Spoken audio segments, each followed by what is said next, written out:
Bonjour, aujourd'hui nous parlerons de la foi en réfléchissant sur le passage de Matthieu chapitre 1 versets 18 à 25. Voici de quelle manière est arrivée la naissance de Jésus. Marie, sa mère, ayant été fiancée à Joseph, s'est trouvée enceinte par la vertu du Saint-Esprit. Avant qu'ils n'aient habité ensemble, Joseph, son époux, qui était un homme de bien et qui ne voulait pas la diffamer, s'est proposé de rompre secrètement avec elle.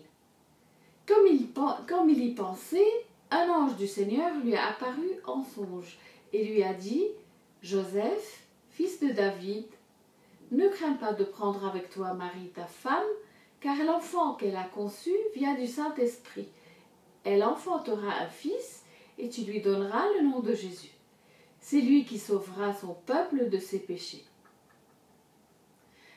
Tout cela est arrivé pour que s'accomplisse ce que le Seigneur avait annoncé par le prophète.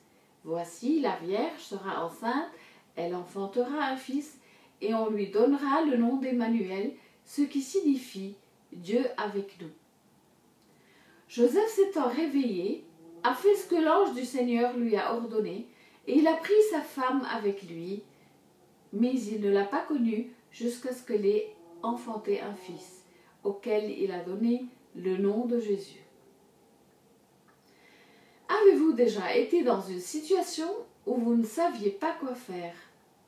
Eh bien, Joseph a dû ressentir cela lorsque Marie, la jeune fille à qui il était fiancé, l'a surpris avec une histoire très bizarre selon laquelle elle était enceinte du Saint-Esprit. Et en plus, elle a souligné que son enfant allait être le Fils de Dieu. Une histoire trop bizarre. Qu'allait-il faire? S'il l'épousait, il devrait faire face à son état mental évident, sans oublier le fait qu'il allait se retrouver avec un enfant qui n'était pas le sien. Il devrait divorcer de Marie, mais cela va la déshonorer et la couvrir de honte. Et même s'il y avait peut-être une voix intérieure qui lui disait « elle le mérite », il était fondamentalement un homme honnête qui ne voulait pas lui faire subir l'humiliation publique. Cela lui a-t-il jamais semblé qu'elle disait la vérité? Puisque l'Écriture ne le dit pas, nous ne le saurons jamais.